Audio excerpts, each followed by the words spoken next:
It's the 16th day of December 2025 on The Explainer tonight.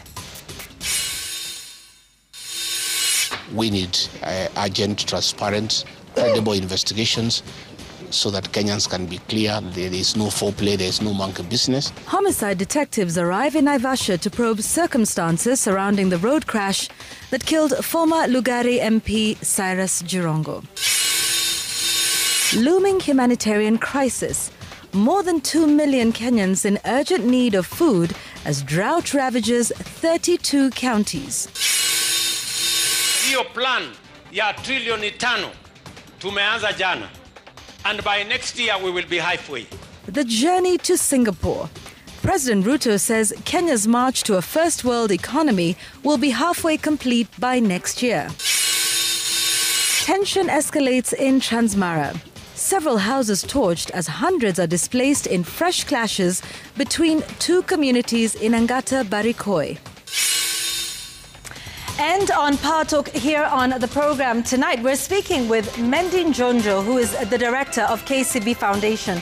And we're taking a look at the steps that the foundation is making towards curbing unemployment through its Tujiajiri empowerment program. So we'll be talking about that, the impact of that, and exactly what skills are being imparted to young people in this country to empower them to start their own businesses, to be entrepreneurial in the country and to earn a livelihood. That is on Power Talk.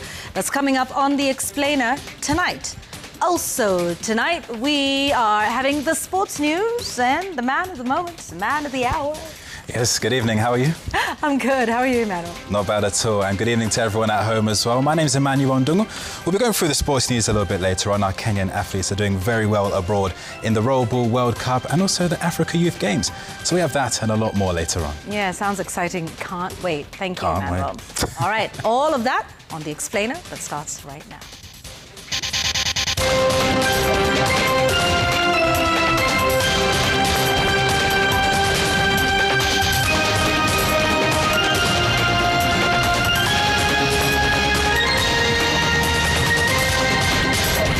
Live from Citizen TV, this is The Explainer with Yvonne Okwara.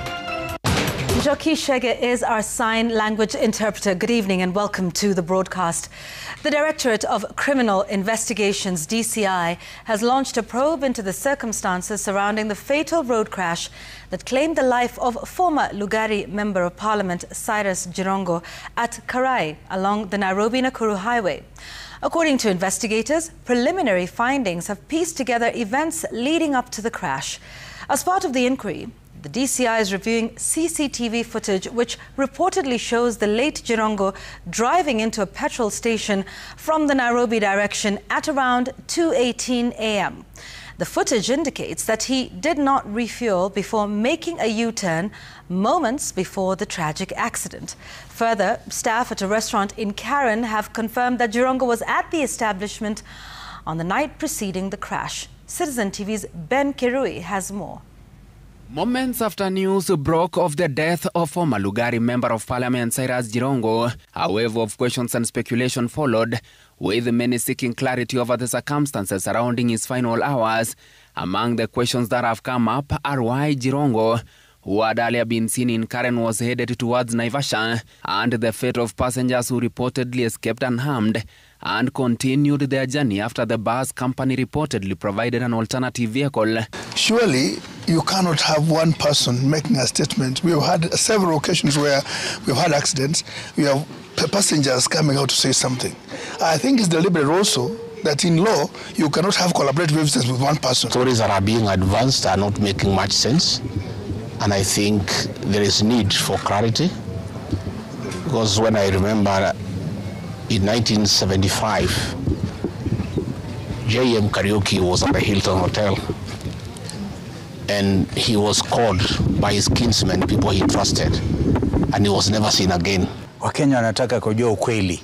Je, hii ilikuwa ni ajali ya kawaida ama ni ajali ambayo imebuniwa na watu fulani? By delaying coming out with what exactly happened on that day, we are allowing for speculation. In a bid to establish the facts, homicide detectives from police headquarters visited the scene of crash and obtained CCTV footage from a petrol station along the Nairobi-Nakuru highway, which the late legislator had entered shortly before the Saturday morning accident that claimed his life. According to the footage reviewed by investigators, at 2:18 a.m., Jirongo is seen driving into Eagle petrol station. At 2:19 a.m., he stopped at the station's exit before making a right turn 9 seconds later, heading back towards the Nairobi direction. Just seconds later at 2:19:25 a.m., the CCTV footage captured a public service vehicle bus crashing into Jirongo's car. The Directorate of Criminal Investigations says that the bus came to a stop about 50 meters from the point of impact, while the deceased vehicle stopped approximately 25 meters away. As part of the investigation, police have recorded statements from the bus driver as well as attendants at the Eagle petrol station. In Karen, staff at the Karen Oasis bar, where Jirongo was reportedly meeting political associates earlier in the night, have confirmed he was present before leaving. Preliminary findings indicate that the Mercedes-Benz driven by the former legislator, which was heading towards Nairobi, was involved in a head-on collision with a Climax bus en route to Western Kenya. Some leaders are alleging possible foul play, questioning how Jirongo, who had been spotted in Karen hours earlier, ended up driving as far as Naivasha. It's emerging that there are various versions of how he met his death. And even as we say poorly to Jirongo's family, this is a matter of serious concern. We need urgent, transparent, credible investigations so that Kenyans can be clear there is no foul play, there is no monkey business. An autopsy on the body of the former minister is expected to be conducted on Wednesday as investigations into the fatal crash continue. Ben Kirui, Citizen TV, Nairobi. Election observers and human rights groups across Africa, led by former IEBC chairperson Ahmed Isaac Hassan, are demanding urgent reforms at the IEBC or the resignation of its leadership.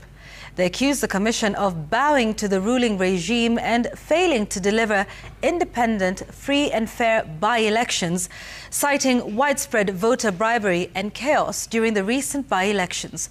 The groups warned that the failures could plunge the 2027 presidential election into instability if left unaddressed. Willie Lusige reports. With less than 2 years to the 2027 presidential election, observers and rights groups say the IEBC has already failed the test of independence and cannot be trusted to run a credible poll without urgent and far-reaching reforms. They point to violence, bribery and disorder in the Malava and Mbeere North by-elections, arguing Commission's inaction proves it is compromised and unwilling to enforce the law. IEBC, as currently constituted after the by-elections, is disappointing. Monies were spent in the tons. Bribery was evident. People died. Cars were burned. But what do I see? Elections were successful. Successful, my foot. The groups insist the IEBC leadership must either approve its independence now or step aside before the 2027 election. That office is a protected office. They must be there to defend the nation of Kenya. And if they are not able to defend the nation of Kenya, using that position, they should quietly resign and allow other people who are able to do it to come and take office. Attention is also turning to the National Cohesion and Integration Commission, accused of being silent as hate speech rises and politicians openly divide the country along ethnic lines. Listen occasionally to what is being said at funerals across the country. People are grouping themselves, and we see nothing wrong with it.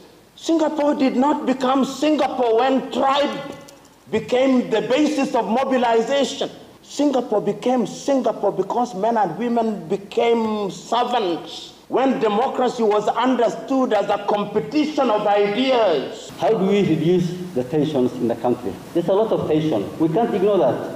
I think the National Cohesion and Integration Commission should take urgent steps to start acting on this hate speech. The groups warn that without swift action, the 2027 presidential election risks descending into violence and chaos, mirroring troubled polls elsewhere in the region. Willie Lusige, Citizen TV, Nairobi.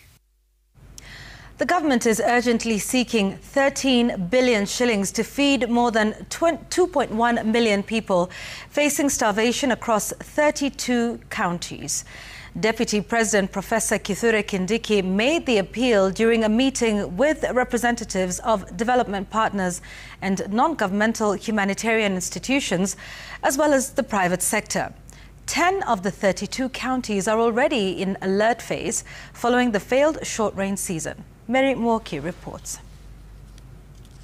The ongoing drought situation in the country has already triggered a severe food insecurity in several regions, with the latest reports warning that people living in Aysal counties are at a heightened risk of acute hunger.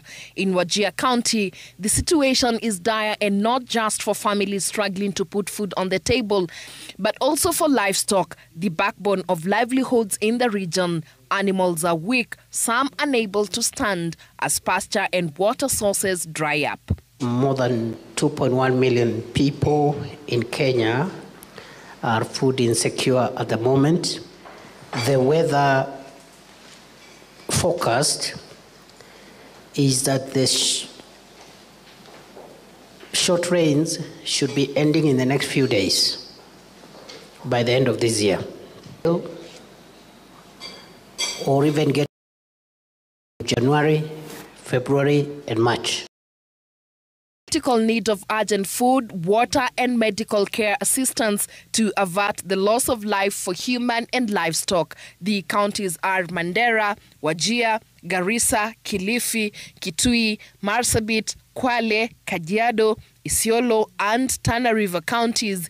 Several other counties are on high alert, including Samburu, Turkana, Taita Taveta, West Pokot, Tharaka Nithi, Embu, Nyeri, Laikipia, Narok, Baringo, Makueni, Meru, and Lamu counties. Interventions we require for the next 6 months, human-related interventions for food, nutrition, health, and related issues, livestock-related interventions, including animal feed, offtake of livestock that would otherwise die, and a few other animal health-related interventions. The government says available food stocks will be distributed immediately to the most affected areas, with a mix of direct food aid and cash transfer programs to cushion vulnerable households.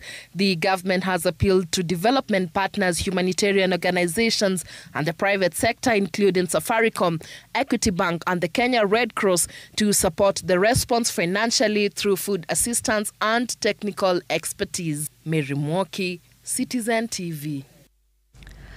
More than 30 houses in Transmara South have been torched and scores of people injured following fresh clashes.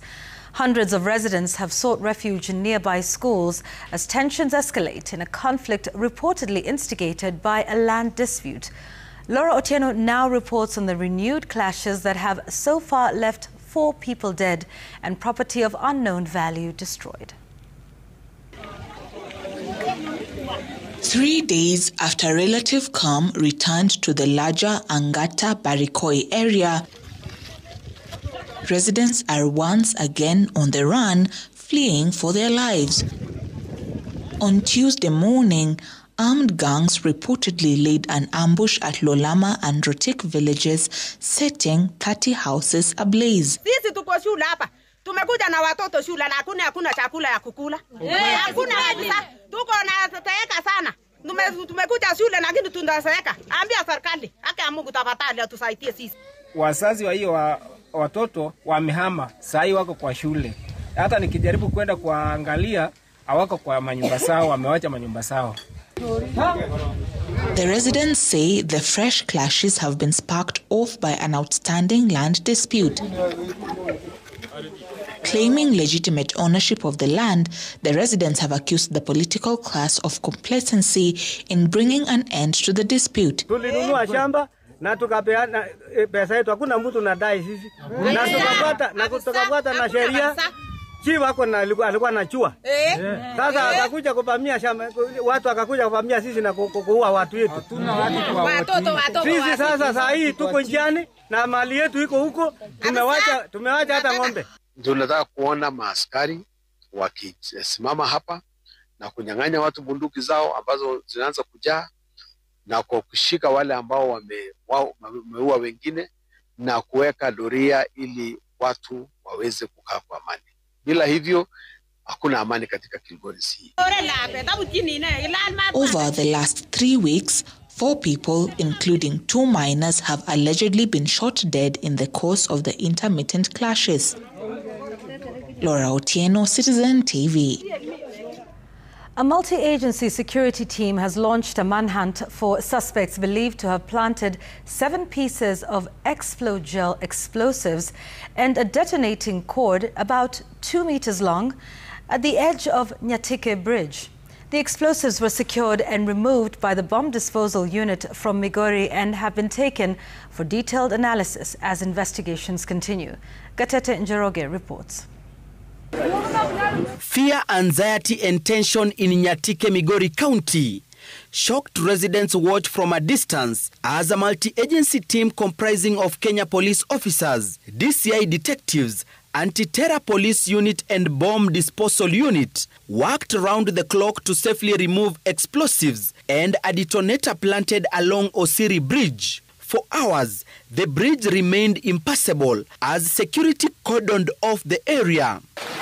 The team retrieved 7 pieces of what was described as the Explogel explosive devices and detonating cord. Preliminary investigations showed the explosives were planted few months ago and that the hole where they were planted had been drilled using a compressor machine. Saa 6 hivi mchana tulipata report kwamba kwa Samaria Mwema kwamba kuna waya ameona kwa bridge nyekundu ambaye anaona inatoka chini ya mchanga, na tulikuja tukaona ni kweli, tukapata waya inatoka chini ya mchanga kando ya bridge.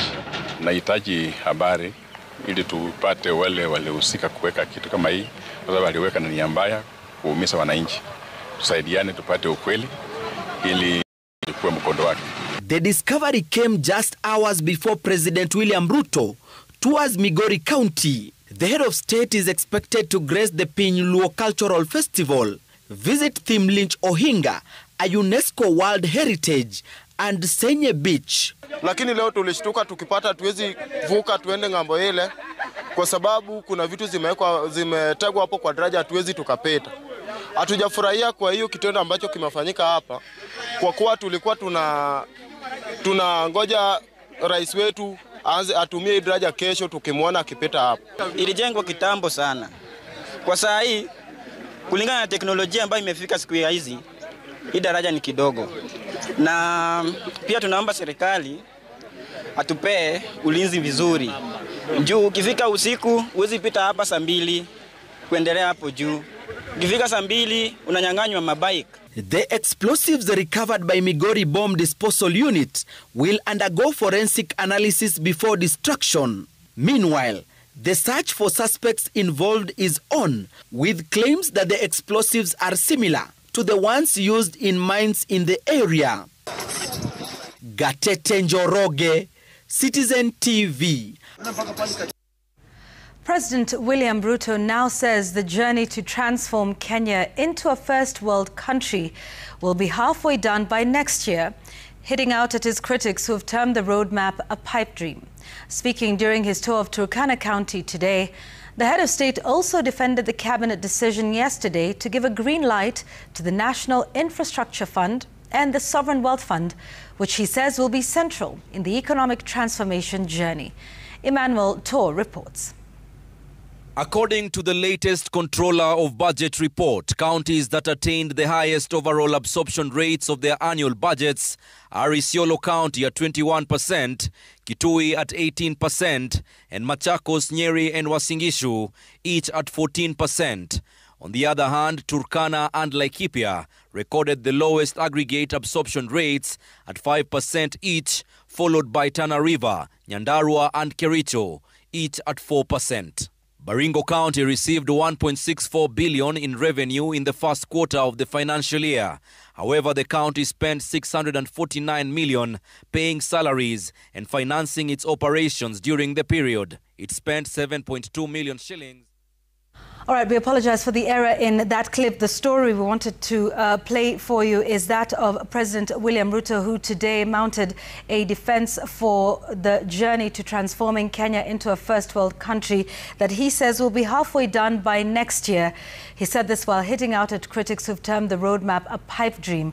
Now, he was saying this during his tour of Turkana County today, where he also defended the cabinet's decision to give the green light to the National Infrastructure Fund and the Sovereign Wealth Fund, which he says will be central to the country's economic transformation journey. Let's now have Emmanuel Tor with that report. Rais mwenyewe, the drum beater number one. Drum beater number one. Hey! He took his first world status tune to Lodwar, Turkana County, where he attended this year's Tobongulo Rey celebrations. President William Ruto drumming up support for his project a day after the cabinet gave a nod to two funds to power his agenda. President William Ruto maintaining the National Infrastructure Fund and the Sovereign Wealth Fund will set the ground to lift over 10 million Kenyans from poverty. Hiyo plan ya trilioni 5 tumeanza jana, and by next year we will be halfway. Nyinyi mnanielewa? Wengine wanasema haiwezekani, lakini mimi najua inawezekana. And that is why I have developed a 1.5 trillion program ya kujenga dams katika taifa letu la Kenya. As part of resource mobilization for the Sovereign Wealth Fund, President Ruto promised to have the oil discovered in Turkana County extracted in the next 1 year. Tunataka kufika December 2026. December next year. Malori yanze kutoka hapa kubeba mafuta kwa sababu tunataka kuweka rasilimali ya Turkana County. The president announcing that Parliament will early next year have a special sitting to pass the field development plan. President Ruto then turned his guns at the opposition, singling out the Wiper Patriotic Front leader Kalonzo Musyoka, firing at him for the poor conditions of the roads in Ukambani region. In 40 years, haujajenga barabara ya kwenda kwako. Unahitaji miaka ngapi? Kwa sababu 40 inaonekana ni kidogo. Unahitaji miaka 100 ngapi ndio uweze kujenga barabara ya kwenda kwako?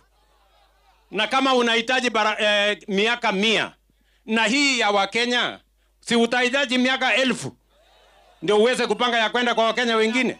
Akili ya kupanga mambo ya barabara, I am afraid itakuchukua muda kidogo. Utapata zaidi ya 80% ya kura katika sehemu hii ya Turkana. The Tobongulo Rey Cultural Festival is an annual event held in Turkana County, celebrating the rich cultural heritage of the Turkana people and their neighboring communities. Emmanuel Tor, Citizen TV. The effect of the newly rolled out e-procurement system seems to have paralyzed operations across the devolved units, with most counties recording zero expenditure in their development budget. The Controller of Budget Implementation Review report for the first quarter of this year shows that counties absorbed a paltry 2% of their development budget. Melita Oletenges reports. According to the latest Controller of Budget report, counties that attained the highest overall absorption rates of their annual budgets are Isiolo County at 21%, Kitui at 18%, and Machakos, Nyeri and Uasin Gishu each at 14%. On the other hand, Turkana and Laikipia recorded the lowest aggregate absorption rates at 5% each, followed by Tana River, Nyandarua and Kericho, each at 4%. Baringo County received 1.64 billion in revenue in the first quarter of the financial year. However, the county spent 649 million paying salaries and financing its operations during the period. It spent 7.2 million shillings on sitting allowances for the county MCAs, with zero spending on development. Despite receiving 1.4 billion shillings during the first quarter, West Pokot County reported zero spending on developments, same as in the financial year 2024-2025. The county executive spent 750 million on compensation of employees, while the county assembly spent 95 million on compensation of employees. Despite a 1 billion revenue inequitable share and on-source revenue, Vihiga County registered no development expenditure in the first quarter. Expenditure on domestic travel amounted to 45 million and comprised 33.85 million spent by the county assembly and 11 million by the county executive. Expenditure on foreign travel amounted to 10 million shillings. Out of 3.8 billion, Turkana County registered in the first quarter from the national government and on-source revenue. 973 million was used on employee compensation. The county reported no spending on development programs. The counties that achieved the higher proportion of their local revenue collection to their respective annual revenue targets were Samburu County at 40%, Garissa County at 36%, Narok County at 35%. The counties with the lowest proportion of their local revenue collection were Kwale County at 9%, Nandi County at 7%, Siaya County at 6%. Kisii County registered an increase of 22.8% in revenue collection compared to the first quarter last year. The county reported spending 13.6 million on development programs. Trans Nzoia County received 1.9 billion in revenue, out of which 575 million was used to settle employee compensations. There were no foreign or domestic travels registered in the first quarter. The Controller of Budget has urged Parliament to expedite the enactment of the County Government's Allocation Act to ensure timely transfers from the national government to the county governments. Melita Oletinges, Citizen TV. Let's take a break. When we return, we've got Power Talk speaking to KCB Foundation. They've got the Tujiajiri program. It's been running since 2016. We're going to be talking about what that program is about and indeed its impact on the lives of young people in this country. That's coming up next after this break. On Power Talk tonight, we focus on the impact of KCB Foundation's Tujiajiri Empowerment Program.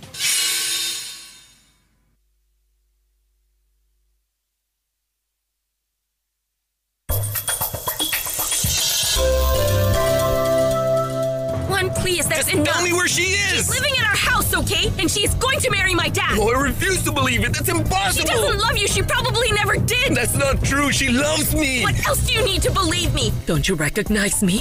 I don't. It's Susanna, the daughter of your Aunt Yolanda. No. Why didn't you tell me anything about Mar? What do you mean? Tell me the truth. About what? I don't know what you're talking about. Why didn't you say anything about Mar marrying my father? DSTV makes wherever you are the best plan for the holidays. This festive season, get your DSTV decoder for only 850 Kenya shillings today.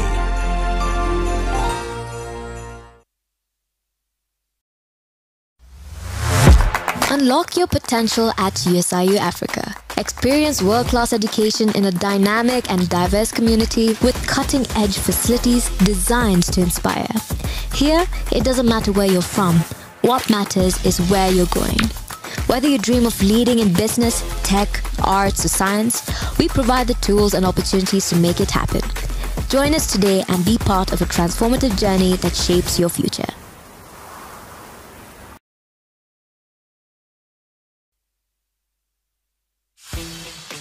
Experience the power of the ultimate glow in our new revitalizing formula. With 3 times more oil-infused serum, Vaseline Lotions penetrates and restores your skin's natural moisture from within, while boosting your natural glow on the outside. No need to add extra oils or glycerin. Feel the difference. See the power of the ultimate glow. New Vaseline Lotions.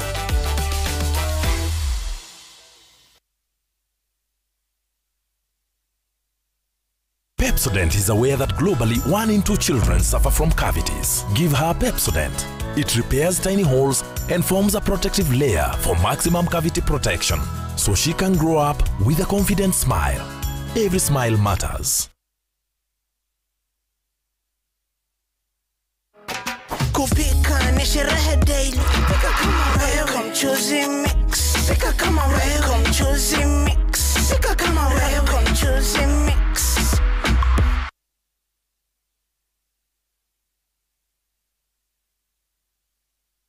Oski niko na mango passion, apple na ka tropical. Oski niko na Mod, assisi city girl, and I set it for you. Don't gonna juicy vibes, some passion for two. Masose masambu, twezi kosa poka juice. Yangu ikujeka iko cool, neza donjwa po kwa pool. You want a mango one, come take it from me. Apple na kuja nae, so you juice it for me. So you juice it for me, so you juice it for me. Can you juice, so you choose, and you juice it for me. I needed help. So one day as I was sitting at home, I came across Good Life Skin Consultation Service from their social media pages, and I decided to try them out. It's been 4 months now, and my skin is much clearer. My acne has gone down, and now I have the confidence to wear makeup again. Because at Good Life, wananijali.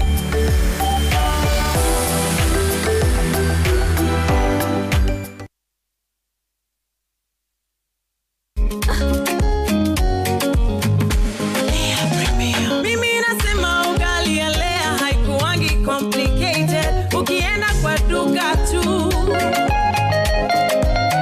ukienda kwa supa tu, kwa afya bora ya jamii, ungapoa ni Lea tu. Guys, hamwezeni wait? Bei ya Lea Premium, si complicated. Kupika Lea Premium, si complicated. Unabai, unapika, unashiba. Lea Premium. Lea Premium Flour, nurturing the world. Available in a store near you.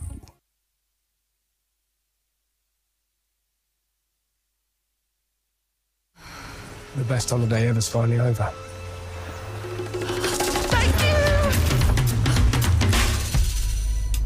When you fly Emirates, your holiday isn't over until your flight is over.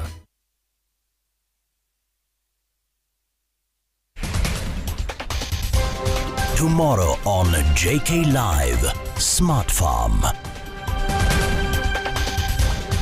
Our language does all of this and more. The more the milk, the better the chai. Chai Kweli in a Brookside Dairy Best.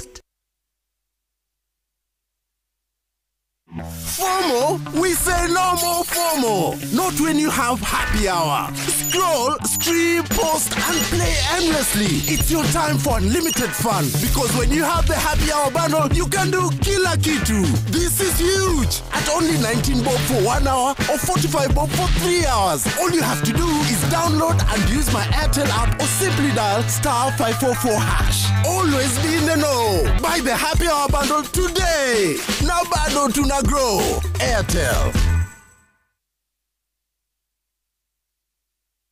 Msimu wa Krismasi ni msimu wa kuja pamoja kusherekea. Chakula kitamu ni kiungo muhimu sana kwa raha ya familia. Asante wa Kenya kwa kuchagua unga wa Raha Premium Kavagara, Raha Premium Ngano na Joymax Mwivoko Flour na kutufanya kuwa nambari 1 kote nchini. Asante sana kwa distributors na wauzaji wetu wote Kenya nzima kwa kuhakikisha kuna raha katika kila familia. Joy Millers Limited inakutakia Krismasi iliyo na raha na mwaka mpya wenye mafanikio.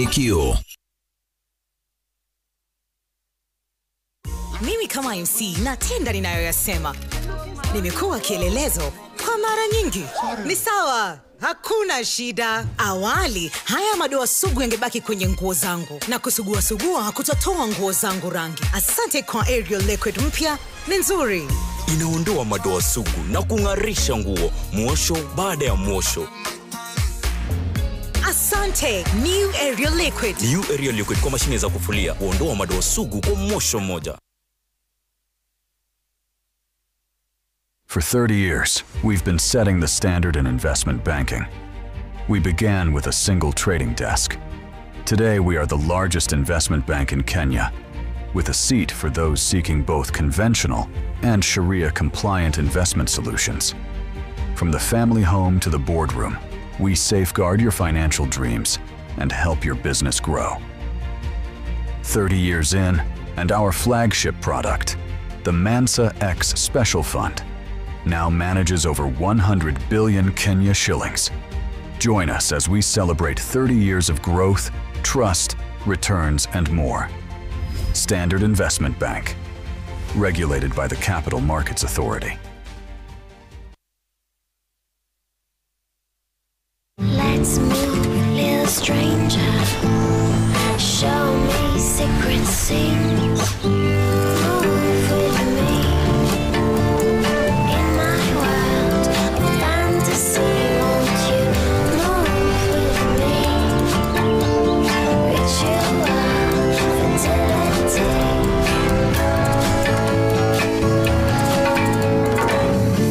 Duffy Colorful Day Wonderful Scent.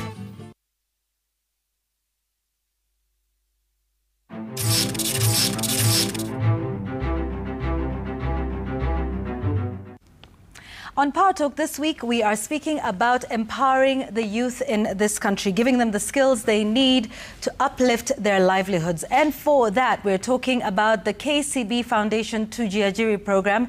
And the director of KCB Foundation, Mendy Njonjo, is here to talk to us a little bit more about that. Mendy, thank you so much for being with us on Power Talk. Thank you for having me, Yvonne. Really happy to be here. Great. Tell us about the KCB Foundation Tujiajiri program. Certainly. So the KCB Foundation, for those who may not know, is the entity that was set up by the KCB Group to carry out social impact activities in the countries that KCB either operates or has an interest in. And the Tujiajiri program was created to make sure that we were tackling one of the biggest problems that we face across the region, which is unemployment, specifically youth unemployment. This has been going on for how long? So we turn 10 next year. Great. So we've been doing it for 9 years. And it's something that we have been doing because when you look at the statistics, you will see that unemployment, for instance, in Kenya is about 13%.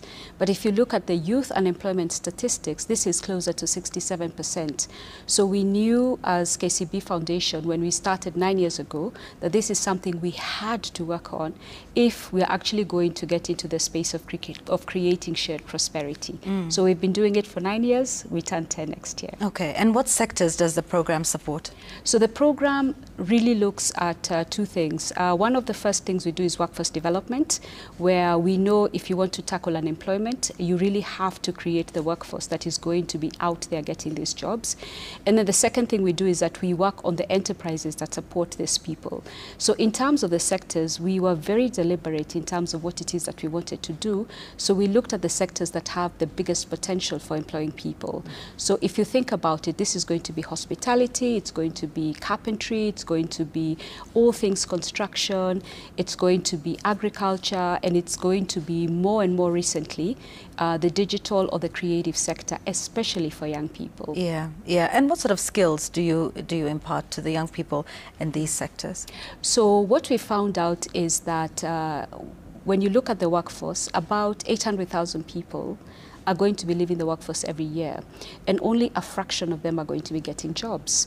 And when you speak to people like the Federation of Kenyan Employers, they will tell you that the young people, or actually the people who are entering the market, are not yet ready to start work immediately. They still need some sort of support. So what we do is that we work on this really market-ready skills, and we found the best combination is by working with technical vocational training centers, as well as private training colleges to provide real on-the-job training, so vocational training. Typically, it's about 3 months in and then 3 months of hands-on experience so that you can close the bridge between what employers need and what it is that they have been getting, which is that you have been trained, but you do not really have that work experience. So that's what we have been providing to these young people. Okay. And obviously, it's not something you can do alone, right? You do this with partners. Absolutely. Yeah. Tell us about the partnerships that you have in this program. Certainly. So I'm glad you pointed that out because one of the things we're very clear about is that without partnerships, you won't go far. So the partners that we work with, amongst our biggest is KCB Bank, because what we want to do is to make sure that the enterprises we support are also able to get access to finance. So we have been very deliberate, and we have been very lucky in terms of the partnership we have with KCB Bank, which has been really our partner in trying to make sure that these enterprises get the support that they need. Beyond that, we also have funding partners. Some of our biggest programs are really supported by external funding partners, and we also have really necessary for the work that we're doing, the people who help us with the vocational training. So we have training partners who are drawn from private institutions, who are drawn from public institutions, and a thing that ties all of this together is our county partnerships, because we found jobs are going to be created in the counties. So we've partnered with about 26 counties in the country, and what they do is that they provide matching funding to allow us to really leverage on what it is that they have in the county, so that we can create more and more job opportunities. So you actually have the matching, you know, what you're providing? Absolutely. Yeah. And you'll find, like, right now we are at the tail end of finalizing some of this work. Like, for instance, in Nyandarua County, we were running 2 programs, 2 weeks of intakes in all their county schools, so in 16 wards. And the Nyandarua County government put in 34.5 million. We put in another 34.5 million. Next year in January, we're going to do something with the county government of Elgeyo Marakwet, where we want to jointly support 100,000 nano enterprises, so small businesses, and they are also leveraging on their wealth creation fund, so that jointly our financing can help as many people as possible. Because we found, unless you're partnering in this kind of way, you'll only be able to go so far. So partnerships are really what has gotten us to where we needed to be. Yeah, and since inception, so you turn 10 next year. Yes. So since 2016, what would you say has been the impact of the program? I mean, we're already hearing the partnership with the counties and what that's been able to do. But you know, give us some impact stories. Let's understand what this has done for the young people. Happy to. So I can give you some statistics. Yeah. So we've provided about 23,000 training scholarships in the last, I want to say 2 or 3 years. We've also supported close to 74,000 enterprises and helped create, maintain, support about 210 jobs.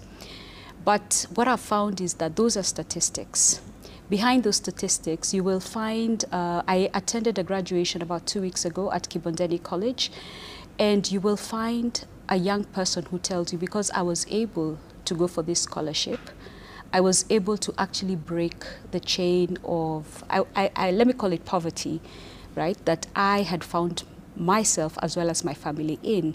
And once you get a job in Kenya, I'm sure this is something you appreciate, Nivon, you'll be able to appreciate the fact that this is what allows you to have some sort of dignity in your life. So it brings dignity to people, it allows families to prosper, it allows communities to prosper. And for me, it is those real life stories behind the numbers that when I think of impact, that I really want to continue pushing with the Tujajiri program. Yeah, and it's uplifting the lives of, you know, more than just one person. Absolutely. Right? It's the family as well. Absolutely, because something like a job, there's a statistic that is told that one formal job in Kenya supports, what, 4 or 5 families, not people, families. Yeah. So the ability to have somebody, especially the young people, move from being job seekers to job creators, and what it does to their families, what it also does to others who are seeing them, and seeing them as people who can actually become examples. Right? So for me, there is so much in terms of what it does to the communities, what it does to other people who see these people do this, start their jobs, get employment. So collectively, there is immense power in creating pathways to employment in the country. Yeah, and this program is available, I know you talked about the counties, but is it available across the country? KCB Group, the biggest you know, financial partner of the foundation, is also a bank that operates regionally as well. So is this program also available in the region? Absolutely. So in Kenya, you'll find one of the things we do is that we leverage on the branch network.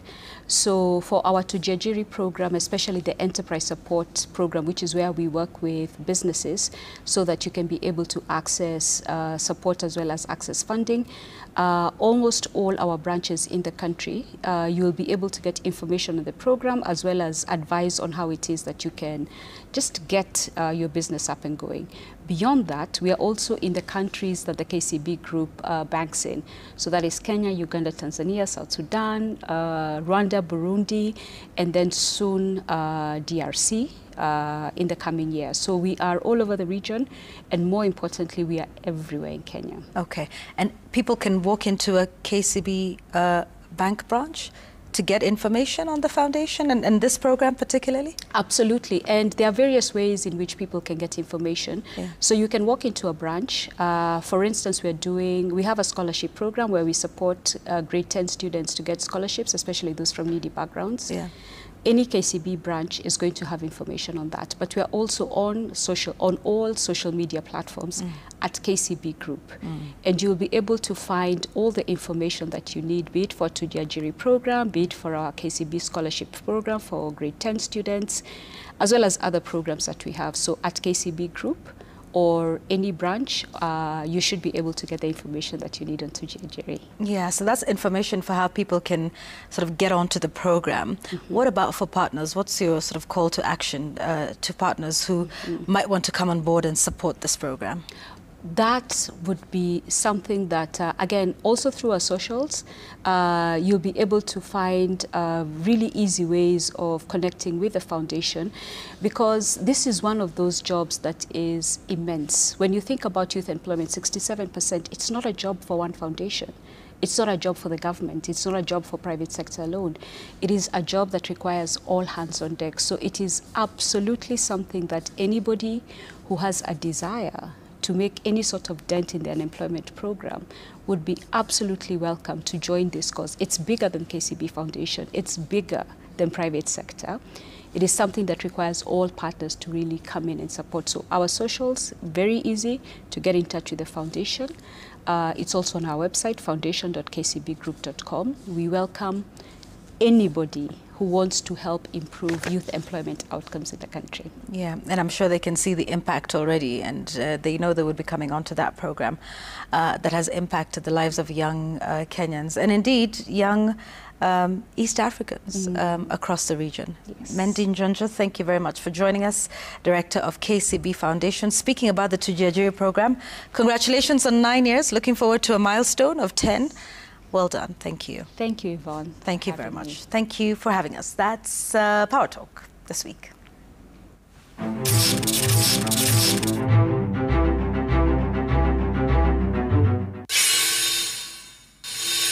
Coming up, 2 kidney transplants down. The story of 21-year-old Fiona Wanjiko, now in need of a third at a cost of 8 million shillings.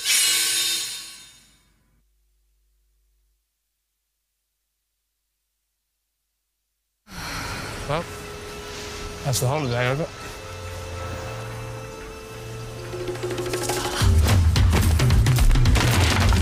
Thank you!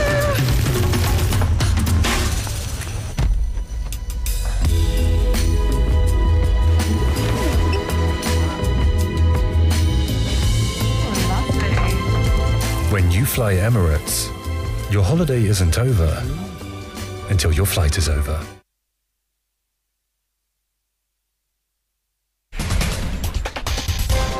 Tomorrow on JK Live, Smart Farm. Our language does all of this and more.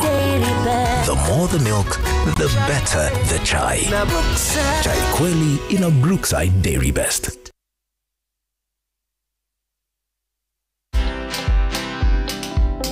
So in 2016, it was the Queen's 90th birthday honours.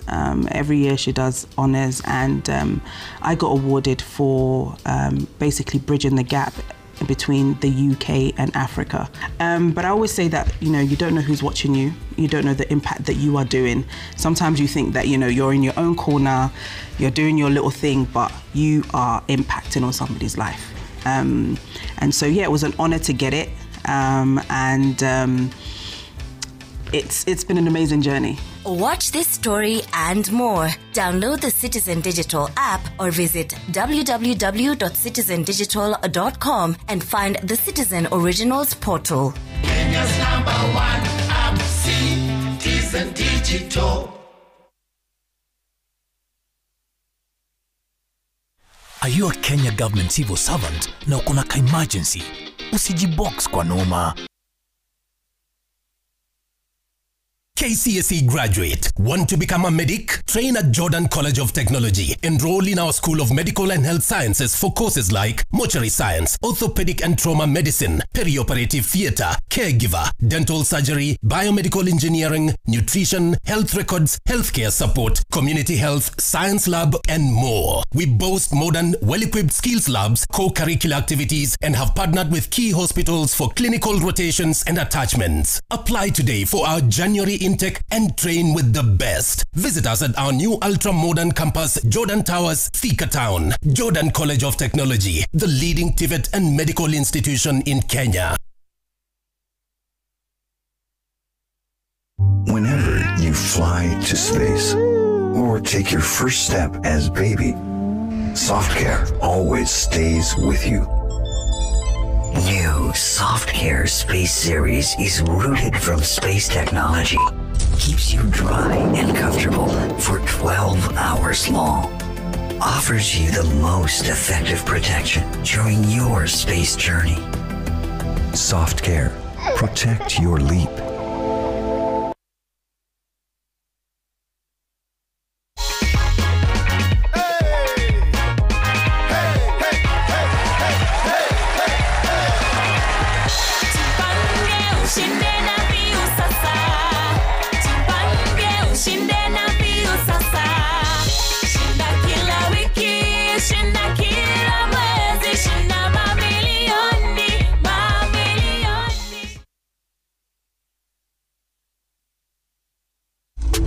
Teke na Wigo Boda. Chanua Jam, Fika on time at the lowest charges in town. Wear helmet and ride in style. Ni safi, ni safe, na ni easy kwa mfuko yako. Wigo, your trusted ride. Download the app now. Ama SMS Wigo to 20425. You'll fike right on time. Wigo, your trusted ride.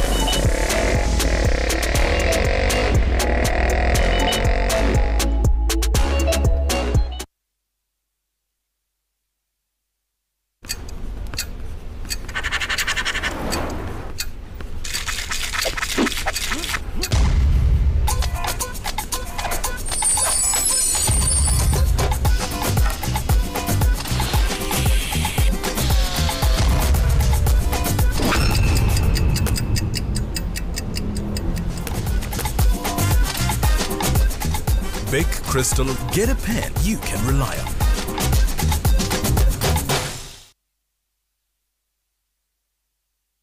Royal Mabati Factory Limited has exclusive festive discounts. Deca roofing tiles at 500 a piece and steel trusses at 199 per kg. Enjoy free delivery anywhere in Kenya. Call 0722-638383 or order now at www.royalmabati.com.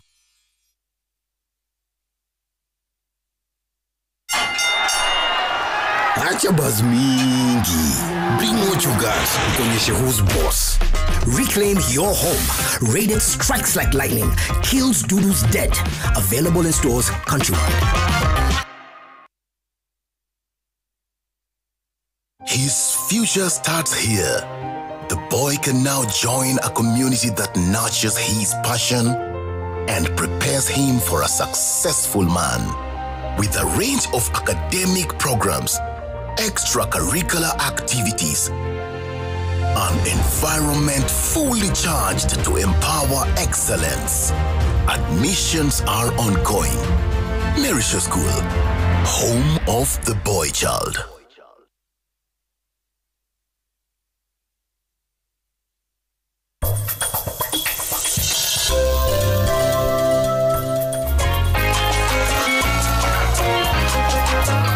Kenya's gold. Ni kweli Tyrone, hakuna haja kusumbuana na huyo mtu. Kuna mambo za muhimu za kufanya kama maneno ya Asha. I know.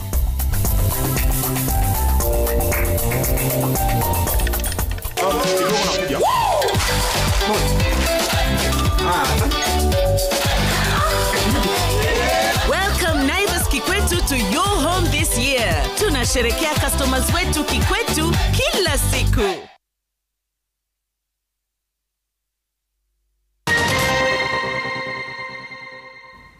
Thank you for staying with us on the program. Now, imagine receiving your first kidney transplant at just 7 years old, and the organ lasts only 9 years.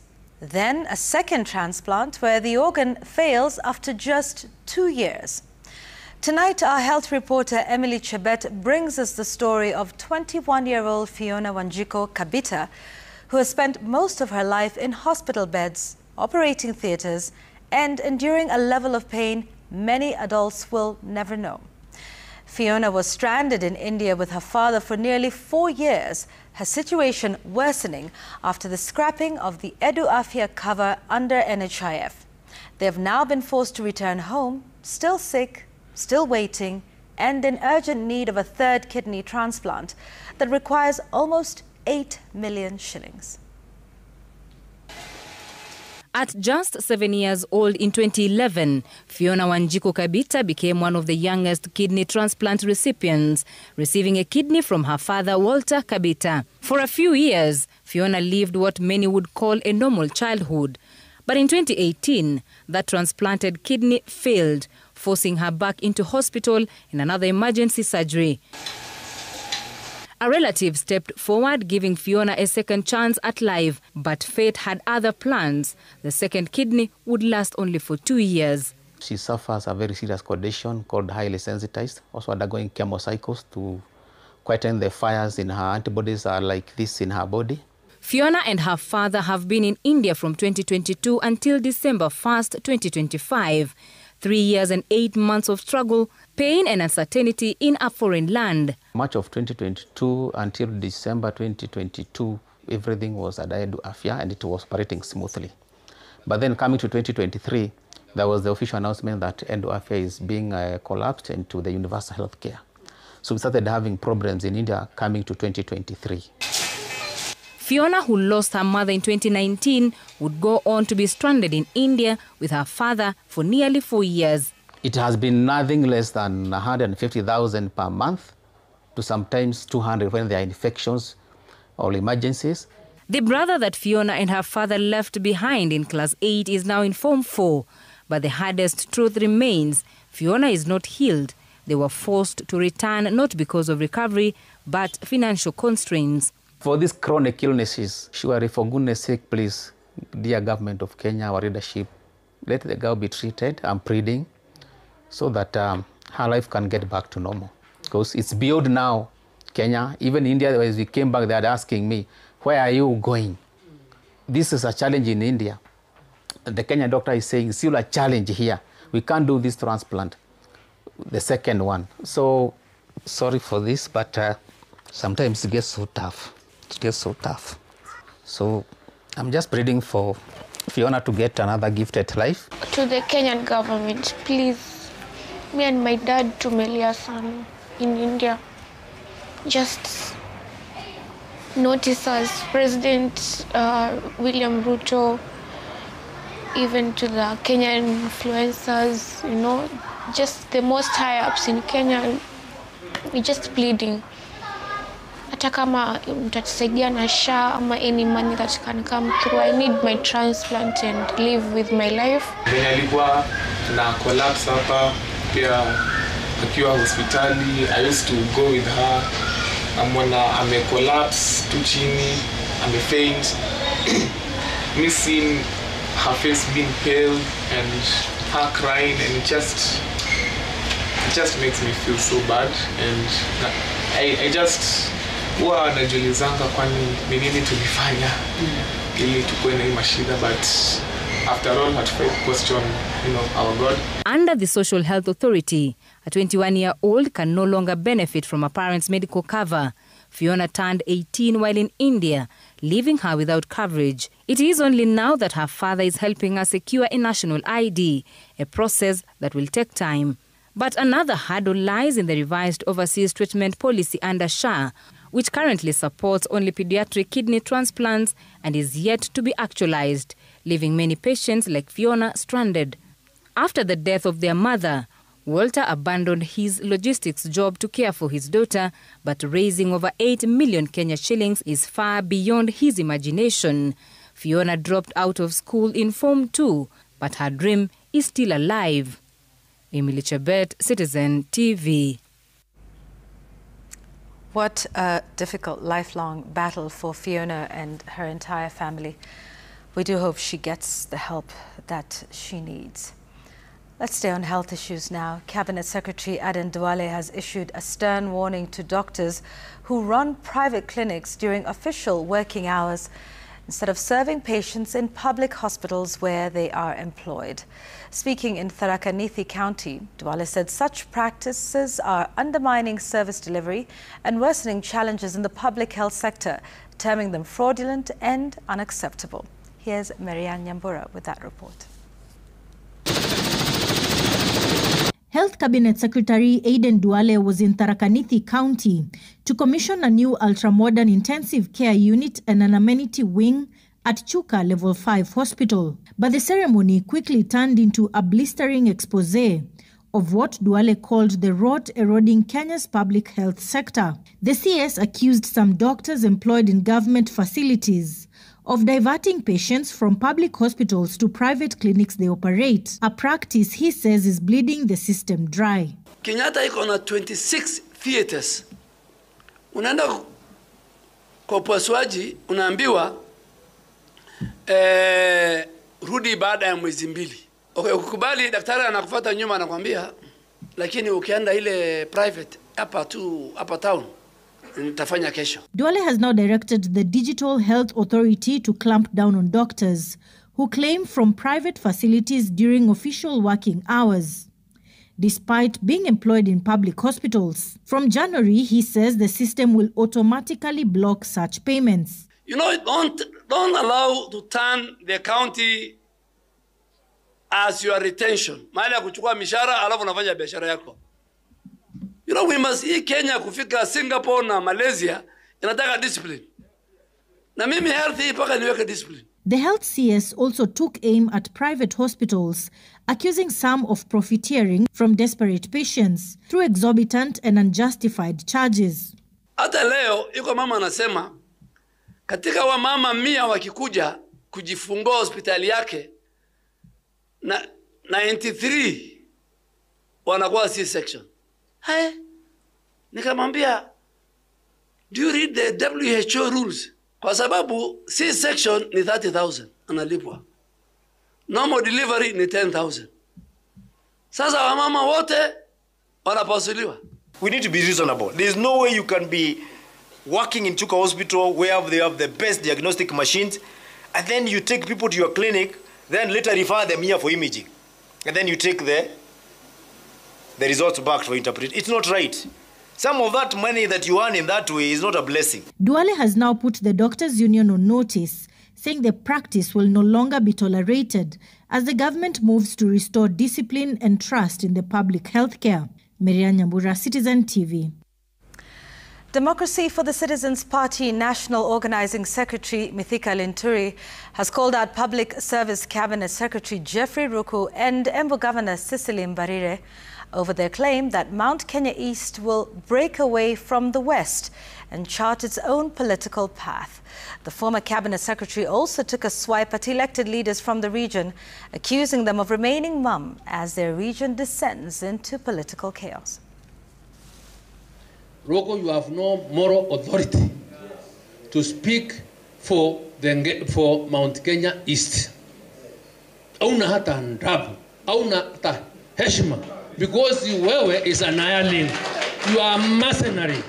Sasa wewe umepewa kiti, umepigiwa kiti na watu wa mbele. Umesafu miaka 2. Umeuza kiti, umesema wacha kikae, wacha mimi nikae waziri. You have just been leadership ya kuelektiwa ya miaka 2. And you really want to come and lecture us. Kama William Ruto alisaliti Linturi, akasaliti Muturi, akasaliti Gachagua, ambaye sisi tulitoa pesa, ambayo sisi alilala manyumba yetu, tukatoa pesa, akawa rais. Who do you think you are? And I'm telling Cecily Barire, my good sister, huyu hata wakati unaenda, you carry an interpreter.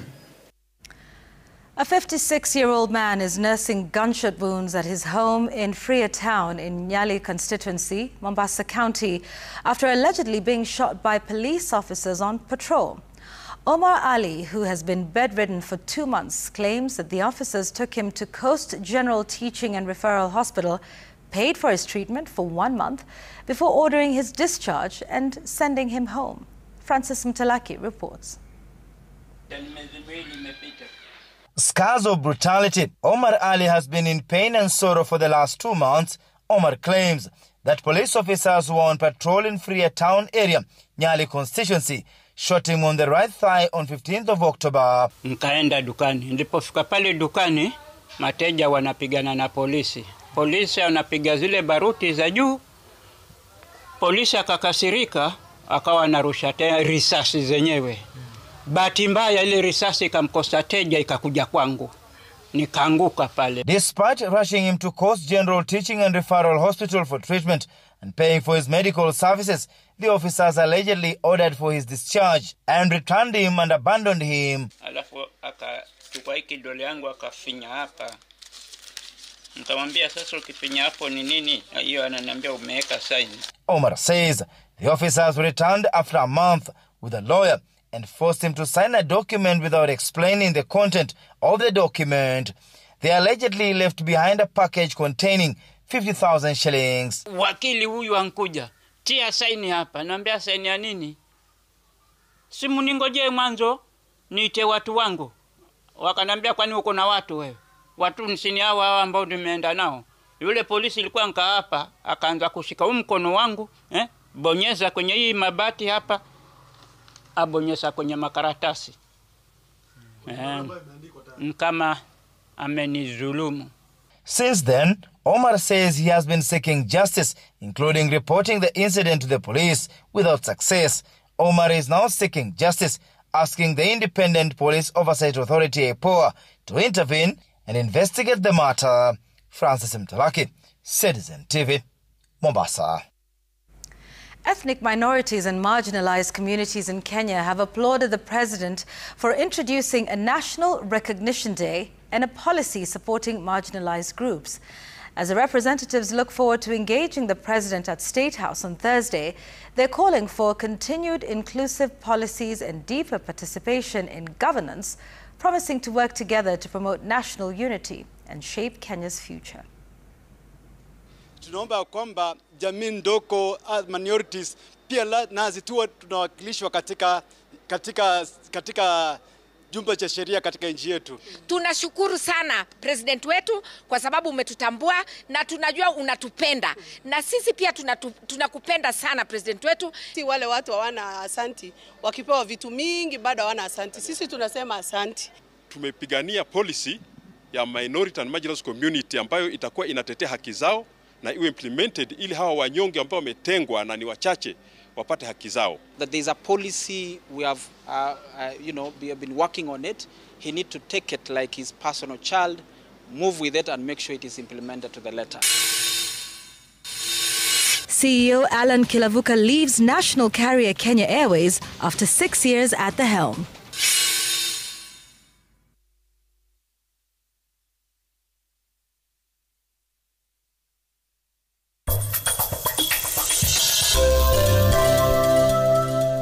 Please, that's Just enough. tell me where she is. She's living in our house, okay? And she's going to marry my dad. Oh, I refuse to believe it. That's impossible. She doesn't love you. She probably never did. That's not true. She loves me. What else do you need to believe me? Don't you recognize me?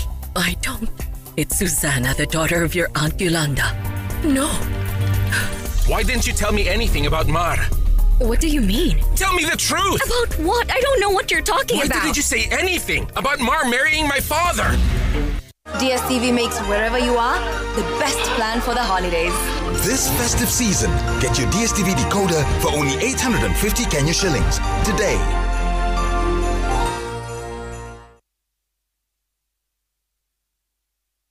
Let's meet, little stranger.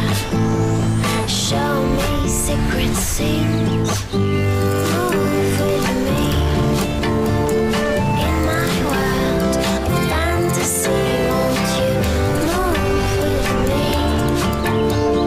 Ritual fertility.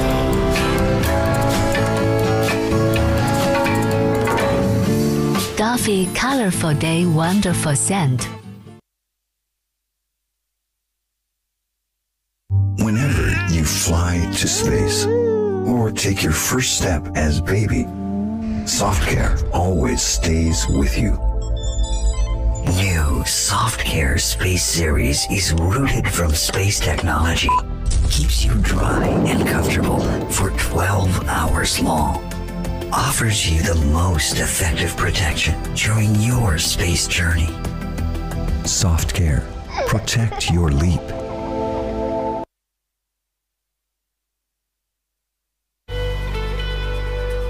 We sat with our partner GIZ and we came up with a program that we were calling SME Resilience, kusaidia zile biashara zilikuwa zimefungwa ndio zifunguliwe tena. They have taught us a lot.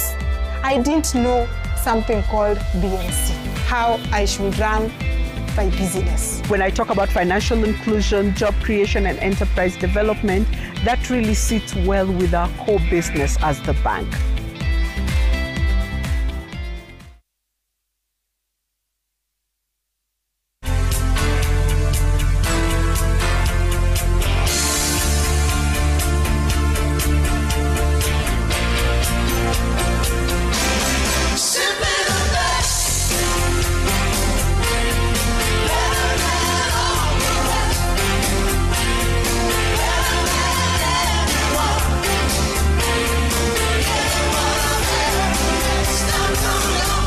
It's hard to tell what's real these days.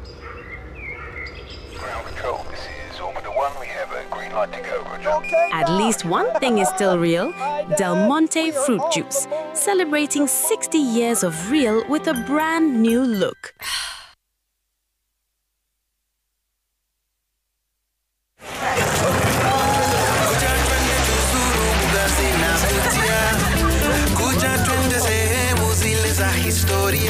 Tuone maajabu, tusahau kila tabu, tupige picha zitatesa sana watu.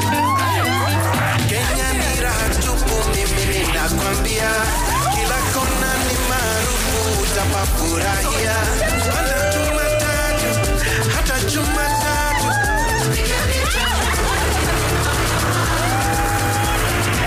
Kwa mitandao, tutatesa, tukitembea huku Kenya, kila siku watauliza hapa ni wapi? Hapa ni wapi? Dalalela, hapa ni wapi? Dalalela, hapa ni wapi? Dalalela, hapa ni wapi?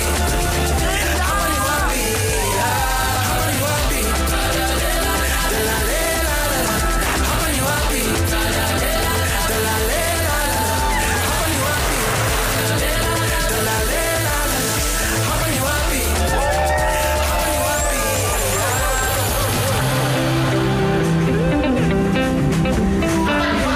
Tembea Kenya, ujione.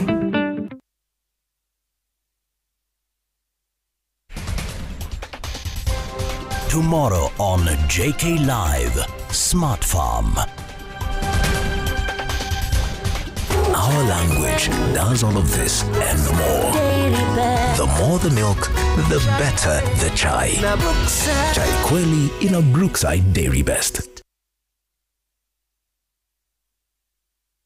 Don't let fall armyworms, caterpillars, or thrips destroy your crops. Introducing TruVet's Pressure 5EC, the powerful specialized pesticides that wipes them out faster than they can multiply. Pressure 5EC has a fast-moving penetrant that goes deep into plant leaves where the pests hide. For less than 450 bob per acre or 75 bob per 20-litre pump, it's safe for all crops. Available in Agrovet shops nationwide. Call 0740 333 337 or 8 or 9 now. Citizen Duka, the home of discount. Massive savings every week with Citizen Duka and Quickmart. Simply dial *487*5#. Shop, pay, and pick up your product at any Quickmart supermarket near you. Citizen Duka, the home of discounts. Citizen Duka, the home of discount.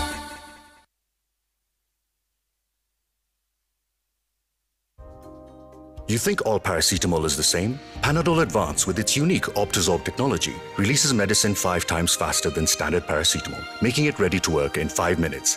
Try Panadol Advance for fast and effective relief from pain and fever. Fast relief at only 15 shillings per pair.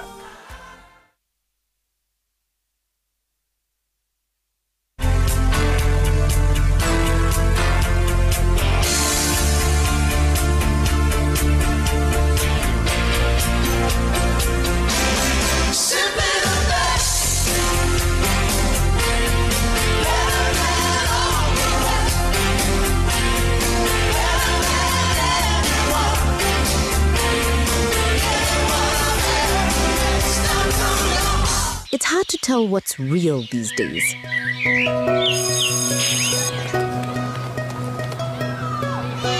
At least one thing is still real: Del Monte fruit juice, celebrating 60 years of real with a brand new look. This Christmas, step into elegance and experience festive luxury at the Egypt and Middle East Expo, happening on the 12th to 28th December at Sari Center Loiter Hall. Discover beautifully imported luxury furniture, handmade decor, glass kitchenware, and so much more, all up to 50% off. Open daily 10 a.m. to 8 p.m. at Sari Center. Welcome to Boma Mabati Factory, the winners of 2025 roofing solutions. All our products come with warranty and are kept certified. Be part of our many satisfied customers by visiting us to enjoy great discounts. Boma Mabati Factory, Mabati Poa, near Boma.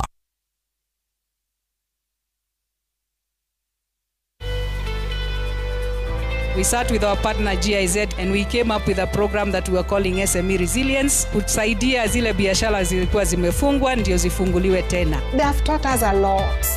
I didn't know something called BNC, how I should run my business. When I talk about financial inclusion, job creation, and enterprise development, that really sits well with our core business as the bank.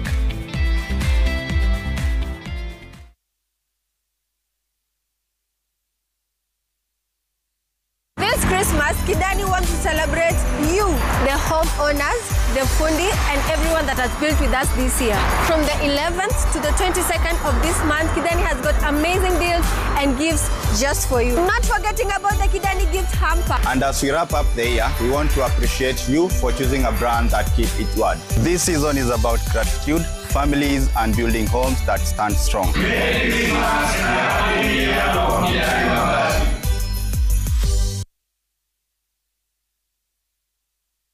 Great futures don't just happen, they are built. And yours begins the moment you choose the right place to grow. At Machakos Institute of Technology, we transform ideas into skills and dreams into real careers. Join a community where innovation thrives and success is a culture. Intake is ongoing. Call us on 0722-973-271. Machakos Institute of Technology. Skills for today, power for tomorrow.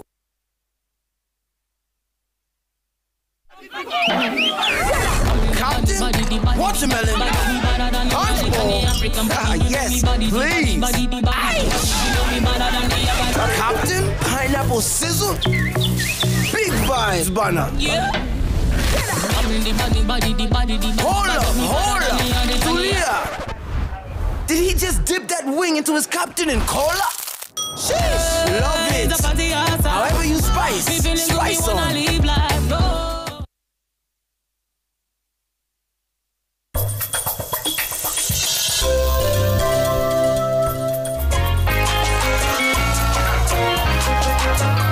Kenya's Gold.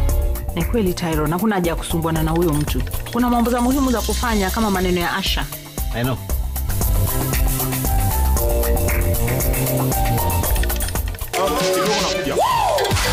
Welcome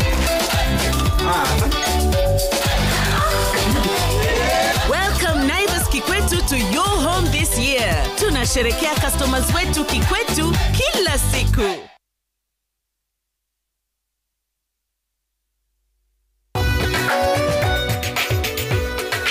Business News brought to you by Emirates. The best holiday ever's finally over.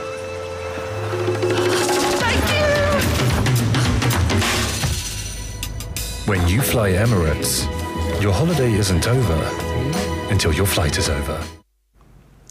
Kenya Airways Group Managing Director and CEO Alan Kilavuka is set to exit the national carrier after 6 years at the helm as he proceeds on terminal leave ahead of the expiry of his contract.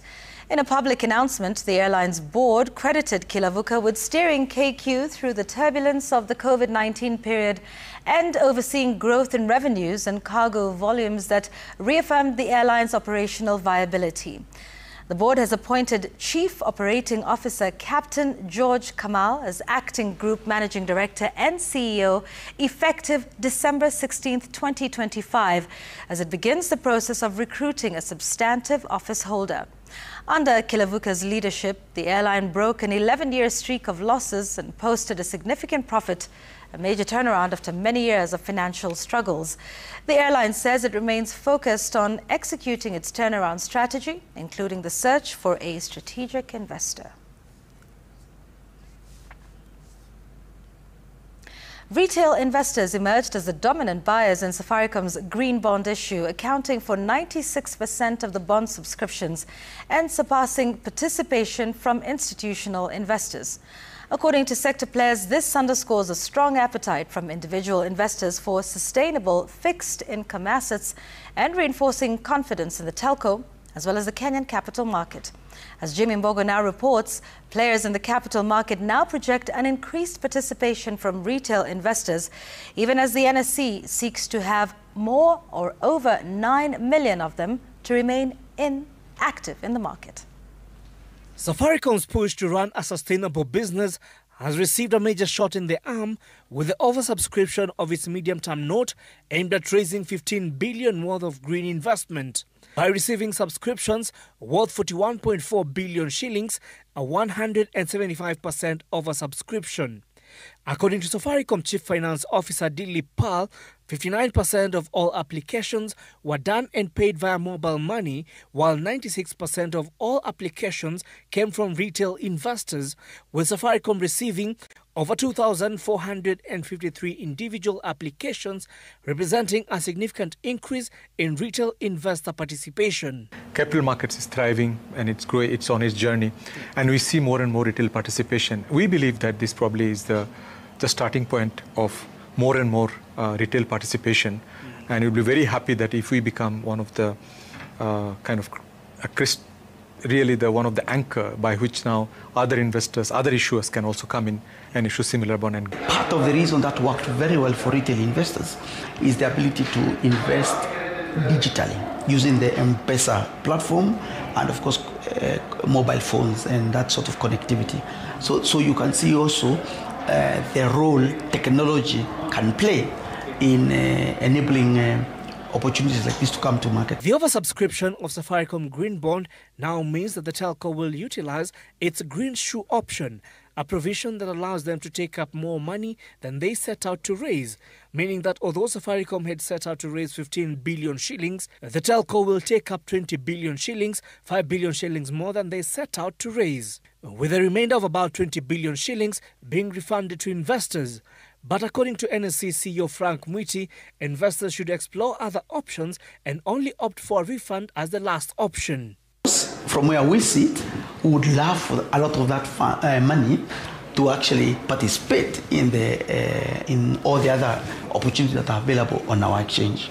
So to the extent that the brokers interfacing with the investors inform the investors that there are these other opportunities that you can still participate in, including, of course, the Safaricom listed shares, which are behind the issuer. The bond will be used to finance the telco energy-efficient infrastructure and digital future, green data center, renewable power solution, digital platform, and extend access to underserved populations. The proceeds for this first issuance will support investment that power our network responsibly. Our markets are deepening. The Kenyan markets are deepening. Our governance standards have strengthened, and our investor confidence is growing in the markets where we are. Even with the global conditions and challenges we saw this year, I'm confident to say that the African institutions are raising capital competitively. Investors are responding to credible and long-term opportunities in our markets. Jimmy Mbogo, Citizen TV, Nairobi. The Car Importers Association of Kenya has opposed the draft National Automotive Industry Bill 2025, saying that it will cause massive job losses if implemented as is. Speaking during a public participation forum organized by the Ministry of Trade in Kisumu, Association Chair Peter Otieno proposed the gradual phasing out of imported cars registered before 2019 to allow stakeholders make the necessary adjustments. The bill provides for, among other things, the decommissioning of written-off vehicles to be used as spare parts and steel supply in the automotive industry. In plans to spur industrialization, the government had in August announced a 13 billion shillings affordable credit kitty for players in the automotive sector. We need to come up with laws and regulations that are going to help and actually also transfer the real technology to the people, to our Kenyans, but not a law that is not transferring the technology. We've been having a problem in Kenya concerning the bodies which are tasked to make sure that everything is at this standard within the country. So that concern of standardization must be addressed first, is when they bring this bill to us. It's only in these regulations that can give us a room to also adjust in the standards we want to use as a country. So this bill is one of the most important bills that we must embrace.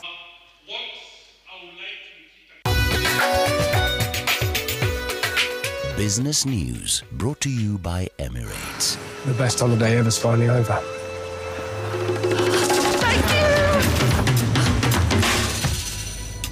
When you fly Emirates, your holiday isn't over until your flight is over.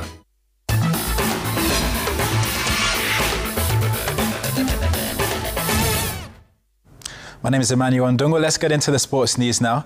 KCB FC are back at the top of the Kenyan Premier League after twice coming from behind to beat APS Bomet 4-2 at the Kasarani Stadium. Poster Rangers joined KCB at the top with 21 points after a barren draw against Bandari FC. APS Bomet drew first blood after 21 minutes with Philip Wasai scoring the goal. Kelvin Etemesi drew KCB level a few minutes later before Wasai was on target again to give APS Bomet a 2-1 lead at half-time. The second half belongs to KCB and Kelvin Etemesi. He scored the equaliser in the 51st minute and KCB took the lead for the first time just 2 minutes later through a Richard Omondi goal. Etemesi then grabbed his hat-trick in the 61st minute to give KCB the 4-2 win. KCB, Kenya Police, Tusker and Poster Rangers are tied on 21 points at the top of the league. Gor Mahia in 5th and Kakamega Homeboys in 6th will clash on Wednesday afternoon at the Kasarani Stadium.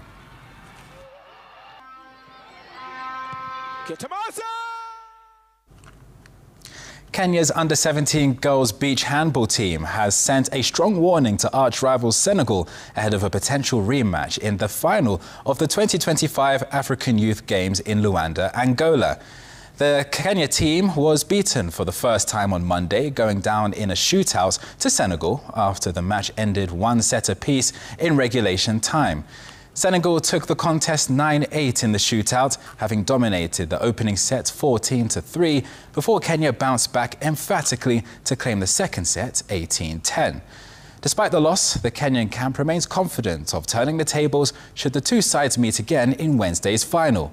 Kenya had earlier beaten South Africa and host Angola in straight sets, while Senegal cruised past Togo and South Africa, making the two teams favourites to reach the final. The rivalry between Kenya and Senegal has grown in recent years, with Kenya having previously edged the West Africans at the 2025 IHF Youth Beach Handball World Championship in Tunisia.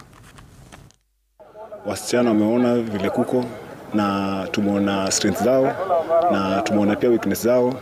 So kitu ambacho tuenda work on ni tuenda work on kwa strength zao, tujue vile tutazitackle. Kwa weakness zao nadhani tutacapitalize. Hao ndo tulikuwa tunawa target kwa sababu last time tulicheza nao tukashinda kwanza, wakashinda ya pili, tukaenda draw. This time wamefanya the same thing. So chances zetu sahi ni kuwa kesho tukishinda Togo tutacheza na number 3, ambapo possibility is very high number 3 anaweza kuwa Angola, alafu tuende finals. Moving on, defending champions Kenya remain favourites at the Royal Bull World Cup after yet another ruthless display where they hammered Pakistan 18-4 in Dubai. This was the second win for Team Kenya, who continue to show their pedigree as world champions. Key to their huge victory was a watertight defence that quickly turned into lightning-fast attacks to score. The results show the hard work that was put in during training and the success of the team's competitive selection process. One of the standout players, Joshua Onyango, credited the victory to thorough preparation and detailed analysis of their opponents. Let's have a look.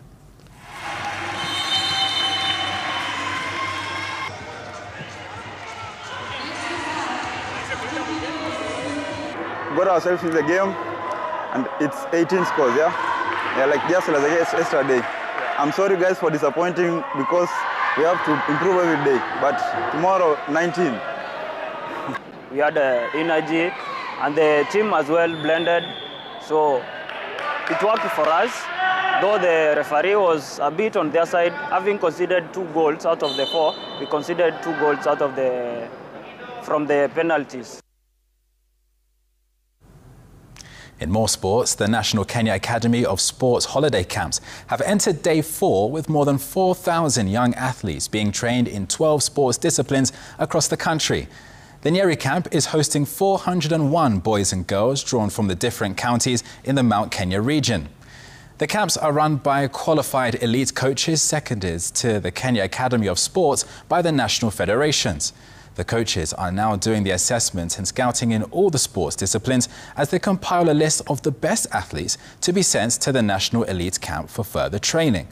The Kenya Academy of Sports is playing a pivotal role in schools in adopting the new curriculum-based education, where the emphasis is on sports, arts and sciences as a career pathway. It is a synergy between CAS and the Ministry of Education, where the work of the coaches now is expected to reap the benefits later once the athletes are out of school.